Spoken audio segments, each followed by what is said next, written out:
I was driving towards the village, my knuckles white from gripping the steering wheel. In the last 2 days, my mother had called me 3 times. She was never one to worry over nothing, but this time, her voice trembled as if the ground were giving way beneath her feet.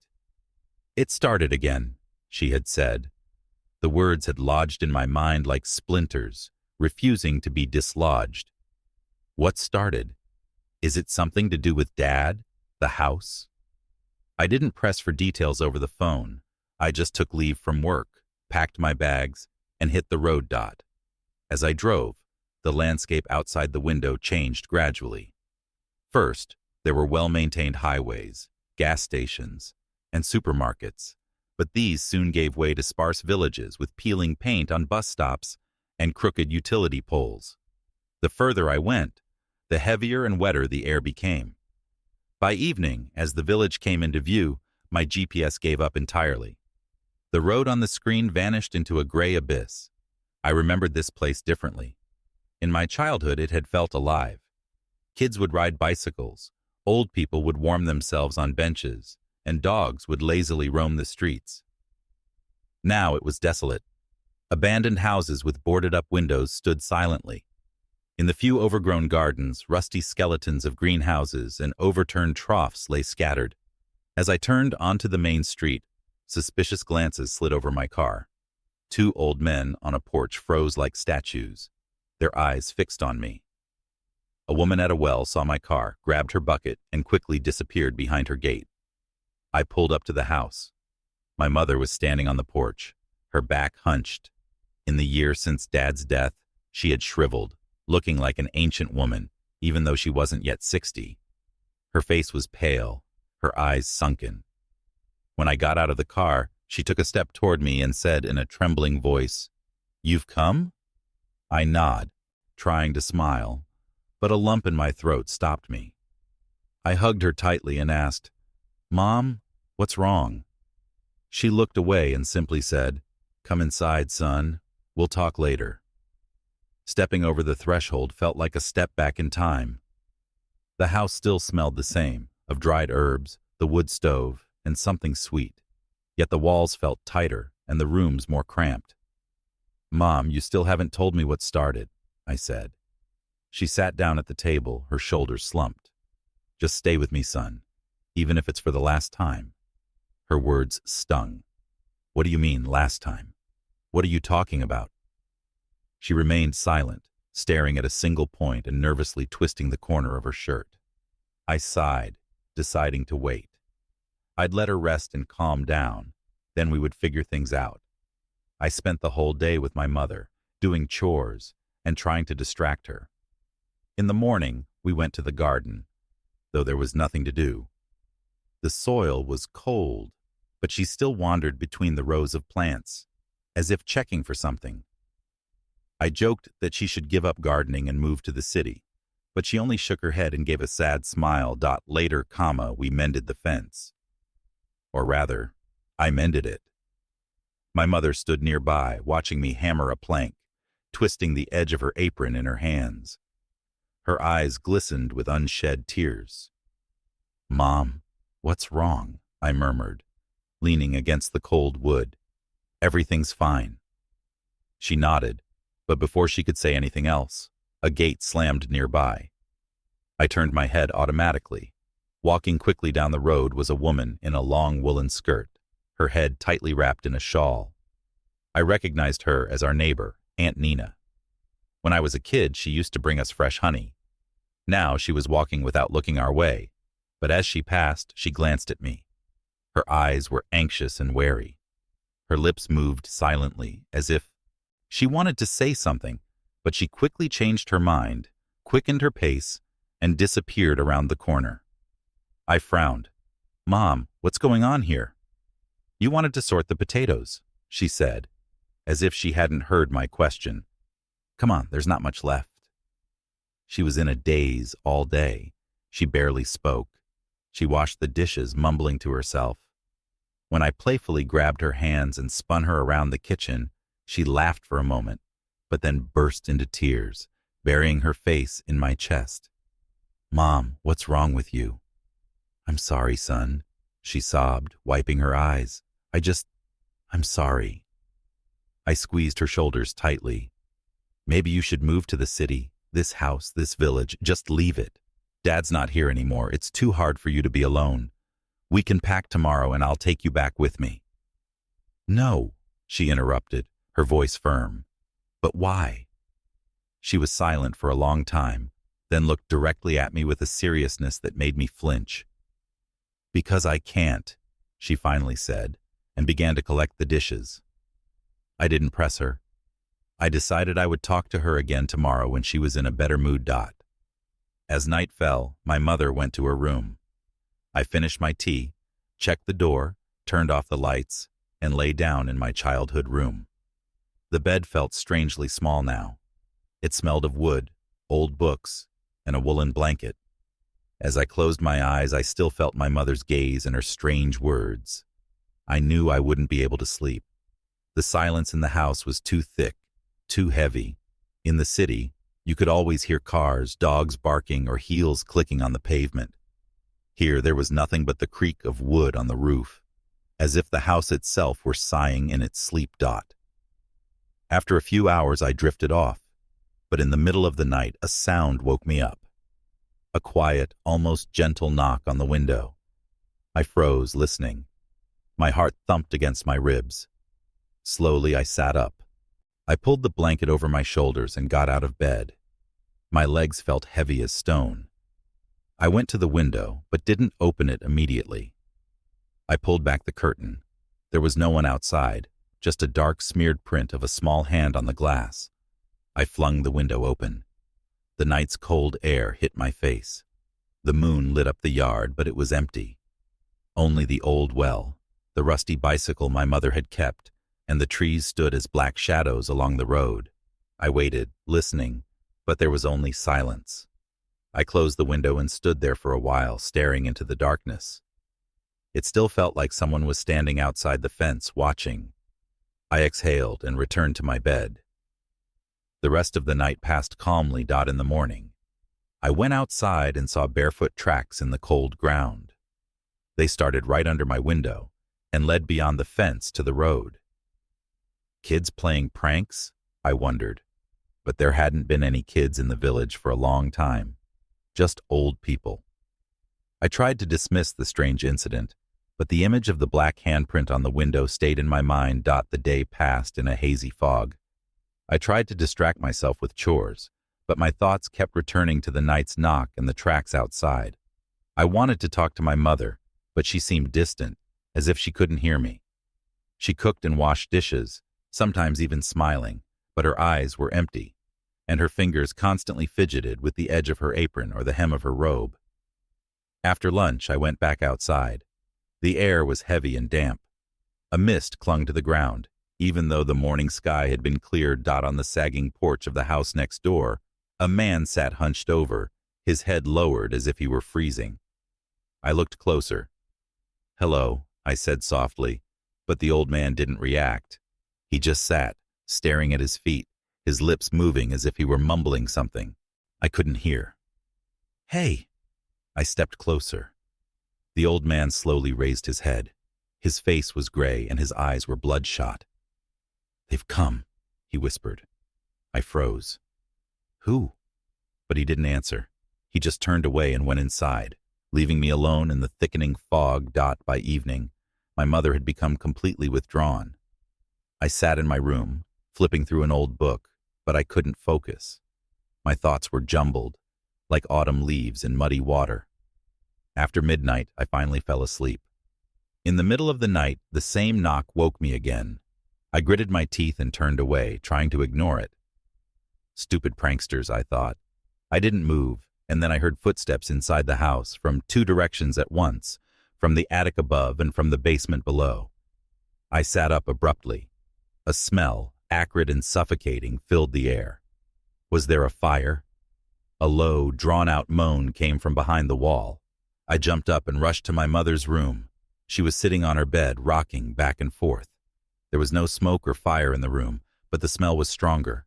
Her eyes were wide, but her gaze was glassy, as if she couldn't see me. "Mom!" I grabbed her shoulders and shook her. Mom, wake up! She flinched, trembled, and her eyes suddenly cleared. They've come, she whispered, and then, with a quiet sob, she collapsed into my arms. Who has come? I felt her trembling. I don't want to die, she whimpered into my chest. Oh God, I don't want to die. Mom, shh, I'm here, I whispered, holding her tighter. Her shoulders shook uncontrollably. Her hands clutched my shirt, as if she were afraid I would disappear. They've come, she repeated, barely audibly. Who, Mom? Who? But she only shook her head, as if trying to ward off something terrifying. I gently unclasped her fingers and helped her lie back down. I'll be right back, Mom. Don't go anywhere, okay? She didn't even nod. She just squeezed her eyes shut, her lips moving silently. I ran to the kitchen, fumbling in the cupboard for a bottle of valerian drops. When I returned, she was still lying there, hunched over, as if trying to make herself small and hide. I put a few drops in water and held it to her lips. Come on, drink, Mom. She took a gulp, trembled, and coughed. That's good. Everything will be okay. I sat beside her until her breathing became even and her eyelids grew heavy. She fell asleep quickly, like a child exhausted by long tears. I just watched her silently. A year ago, I would have thought she was having a nervous breakdown, grief, loneliness, old age, but I had heard it all too. The footsteps, the smell, the knock. This wasn't just her imagination. Something was happening here. I lay in the darkness, staring at the ceiling. The hours dragged on, but sleep wouldn't come. My mother's fearful eyes and her voice, they've come, haunted me. Who are they? I asked myself over and over again, until the morning light slowly filled the room. It was time to talk to someone. A few hours later, I was standing at Grandpa Zakhar's house. He had lived here as long as I could remember, and even in my childhood, he looked ancient. He must have been in his 90s now. Grandpa Zakhar knew everything and everyone in the village. He was the one who taught me to ride a bicycle, gave me nails for my treehouse, and helped me fix my fishing rod. Dad used to say, if something happens, ask Zakhar. He knows everything. I hoped he would have the answers I needed this time too. When I approached, Grandpa Zakhar was already sitting on his porch, smoking. Haven't seen you in a long time, he said, not looking up. Not for a while, I replied. Your mother's having a hard time, he nodded, flicking the ash. Do you know what's wrong with her? I asked, feeling anger rise in my chest. She's terrified, Zakhar. She says they've come. She was crying all night, saying she doesn't want to die. I paused, but he remained silent, slowly finishing his cigarette. It's not just her fear, I continued. I heard it all myself. Someone was knocking on the window last night, and I saw tracks in the morning. Barefoot, small ones. I heard footsteps in the attic and the basement, and I smelled something. A smell of burning. The old man stopped smoking. Burning? He asked slowly. Yes. Zakhar was silent for a long time. Tomorrow is the anniversary, he finally said. That's why they've come. What anniversary? Who has come? I'm tired of your riddles. Tell me what you know. Grandpa Zakhar reluctantly began to speak. He asked if I remembered the Vakhramevs. The surname was familiar, but I couldn't recall their faces or any details. He explained that their house had burned down 20 years ago, when I was very young. In the village, rumors had circulated from the moment they arrived that the mother of the family was a witch. They said she had set the fire herself, locking the doors and preventing her husband and children from escaping. Some believed it was a ritual sacrifice. Others simply thought she had gone mad. Regardless, she and her family died that night. But since then, Zakhar swore, people continued to see her. Every 10 years, on the anniversary of the fire, she would appear in the village. No one knew how, but everyone knew why. To take someone with her. 10 years ago, many people died. The Porshakovs, the Mikhailovs, and several other families. Since then, people had moved away, and few were left in the village. But they say she can get to you anywhere, so running is no use. Now another 10 years have passed. Tomorrow is the anniversary. That means the witch is looking for a victim again. I listened, feeling a cold dread spreading through me. Zakhar wasn't joking or trying to scare me. This wasn't just a village legend. He spoke about the horrifying story as a fact, as if explaining why it snows in winter and why the grass is green in summer. It's likely that she's the one who came to our house last night, he added quietly at the end. I remembered that the Vakramiv's house had stood on the edge of the village, near the forest. We rarely went there as kids. The Adu, LTS, didn't approve, and even the bravest children avoided that side. A mental image of the wide yard, the old fence with broken boards, and the porch covered in splinters came to mind. My feet carried me to that cursed house, without my conscious command. I expected to see some traces of the fire, charred beams, brickwork, rusty metal, all overgrown with weeds. But where the burnt house should have been, there was only empty, scorched earth. No weeds, no remains of the building, not a single nail or stone. It was as if nothing had ever stood there. But the smell was sharp and suffocating, as if someone had just lit a fire and let it burn down to glowing embers. I ran my tongue over my dry lips and took a few steps forward. A chill ran down my spine. It felt foolish, but I was suddenly afraid that if I turned around, I wouldn't see the village anymore. Only an endless field and a dense forest. I looked down. Something dark lay in the grass, a little to the side. I bent down. It was a child's doll, decayed by time. Only scraps of fabric remained. Threads stuck out in all directions. One button eye hung on a thread, rolling as if it were watching me. I picked it up and suddenly heard a rustling sound. I snapped my head up. Standing a few steps away was a woman, thin, tall, and pale.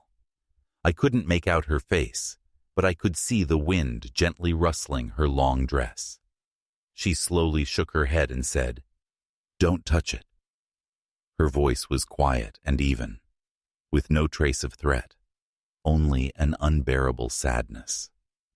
I froze, and in the next moment, she vanished. I was left standing alone, the doll still in my hand.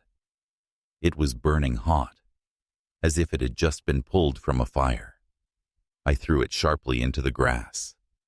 The wind hit my face, heavy and putrid. The smell of burning tore at my throat, and I coughed.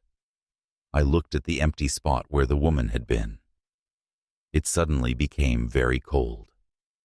Without looking back, I ran back to the village, to the people. I wasn't just walking, I was sprinting, terrified that the woman's ghost would catch me. The smell of burning lingered in my chest, and my throat burned. My heart pounded furiously, as if something inside me understood more than I did. When the village appeared ahead, I immediately felt a change. The place that had seemed sleepy but alive that morning was now dead. Not a single person was on the street. Even the dogs that barked at cars during the day were gone. I turned onto the main street and caught a flash of movement behind a window. Someone pulled a curtain back and quickly hid in the darkness of a house. Further down, I heard the slow creak of a gate, but when I turned my head, the yard was empty. I stopped and looked around. On the porch of his house stood Grandpa Zakhar. He was staring directly at me, unblinking, with an expression that sent a shiver down my spine. I opened my mouth to ask what was wrong. but he suddenly turned, went inside, and closed the door with a dull thud. When I got home, I was hit by a heavy, familiar smell, not of burning, but of tears and grief that had spread throughout the house. My mother was sitting on the bed, holding a crumpled handkerchief. Her eyes were red and her hands were trembling. "Mom." She looked up, her gaze troubled and exhausted. She seemed to sigh, closed her eyes, and exhaled. "Forgive me, son. Forgive me." "For what? What are you talking about?"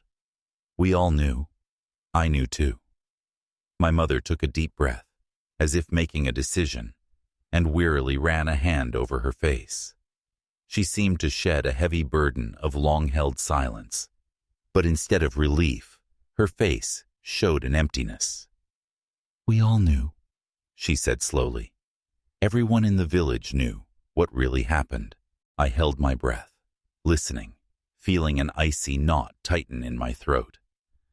Back then, 20 years ago, the village was afraid of her. They had always been afraid, as long as I can remember. People whispered that Vakramiva was a witch, that a neighbor's husband had wasted away because she was draining his life, that children were born sick, not because of an illness, but because she had touched them. If the cows died, it was her fault. If the fish in the river diminished, it was her. If the men drank, it was her. People are afraid of what they don't understand, and when they're afraid, they look for a reason. She spoke calmly, but it seemed to me that with every word, it became harder for her to breathe. No one knew if it was true, but fear eats away at a person like rot. First, they stopped going to their yard. Then, they stopped greeting them. Then the children were afraid to play near their house. They lived as if behind an invisible line, in a silence and deep emptiness that we created for them. My mother lowered her head, clutching the edge of her handkerchief. And then someone said that we couldn't just wait, that one day she would destroy us, that we had to. Her voice trembled, but she forced herself to continue. We had to make it stop. "Are you saying that we burned down their house?" I finished for her. The air in the room grew thick. "We waited for night to fall. We waited for them to be asleep. Someone brought kerosene. Someone else put straw against the walls. We stood in the yard and watched the fire creep up to the roof." "My God," I whispered, but my mother didn't let me say another word. "They woke up almost immediately. I heard Vakrameyev beating on the door, trying to break it down. I heard the children screaming. They ran out to the porch, and the people, they drove them back inside, like cattle." My chest tightened. "Why?"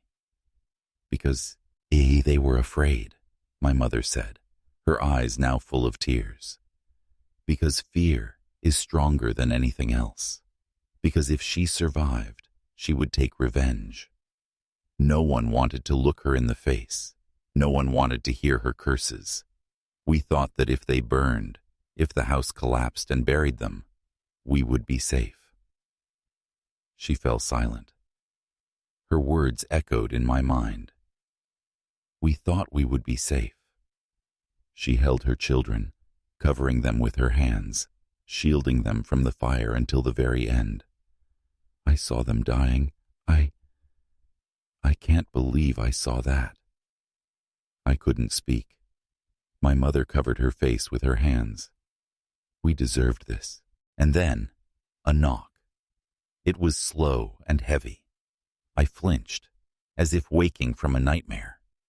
A second knock from the attic, a third from the basement, and the air filled with the thick smell of smoke. My mother got up slowly, as if her strength had finally left her. She ran her palms over her face, wiping away tears, and straightened up. Her eyes were dry, her voice calm and even.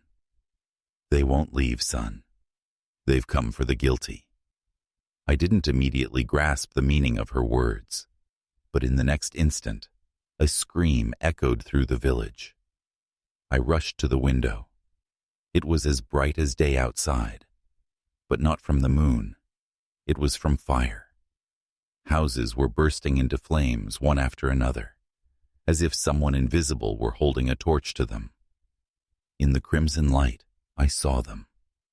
4 shadows. A tall, broad man with a child's tiny hand clutched in his own. 2 small, thin children. And beside them, a woman in a long dress. Their faces remained dark abysses, but even through the dense heat of the fire, I felt their gaze. They moved slowly but inexorably, stopping at each house, looking into the windows. Then the walls would burst into flames at once, sealing the people inside. Through the window I saw, no, I heard, my neighbor trying to break down the door, banging on it with his fists and screaming. His wife flashed in the window, but before she could take a step, a dark female hand rested on her shoulder, and she turned around in horror. Then the flames surged upward, consuming them. In another house, someone choked, coughing in the suffocating smoke. A man's face flashed at the window, his eyes wide, clutching the frame. But something behind him suddenly jerked him back, and he disappeared. I couldn't breathe. Then I heard a new sound, not from outside, but from inside the house. I slowly looked up. Our house was on fire. The flames crawled along the walls like a living thing, licking the ceiling beams and exhaling thick black smoke. "Mom, we have to get out." I exhaled, turning to her. She stood there calmly, her hands clenched. "Run. You are not guilty," she said. "They didn't come for you." I grabbed her hand and pulled, but she tore herself away and took a step back. "Run, son. I deserved this." I froze. "Mom, what are you talking about? I'm not leaving without you." She smiled sadly. "Go." I grabbed her shoulders, trying to pull her to the door, but she suddenly became heavy and immovable, like a stone. "Mom, please." The house groaned. I snapped my head up. Dark streaks ran along the walls. The smell of burning was unbearable. The air trembled and crackled. The door burst open with a crash. Standing on the threshold was her, the same woman. She looked directly at me, and I suddenly understood why they were so afraid of her. Not because she killed or cursed, but because she knew the truth. She stepped forward and took my hand. "Come." An invisible wave swept me outside, and I only had time to turn back. My mother stood in the very center of the burning house, illuminated by the flames. Her face was serene. She wasn't screaming or trying to escape. She simply closed her eyes. I tried to run back to her, but the woman held me tightly with a superhuman strength. "Watch," she whispered. I watched the village burn. The fire soared into the sky. People banged on doors, trying to get out, but something unseen held them inside. They were driven back into the flames, just as they had once driven the Vakramivs. It went on for an eternity. I didn't realize until later that the night had become dark again, that the wind had carried away the smell of burning, and that only black husks of houses and ash remained on the ground. I stood alone in the middle of the empty village. "Is it over now?" I asked, not turning around. But no one answered. I was alone,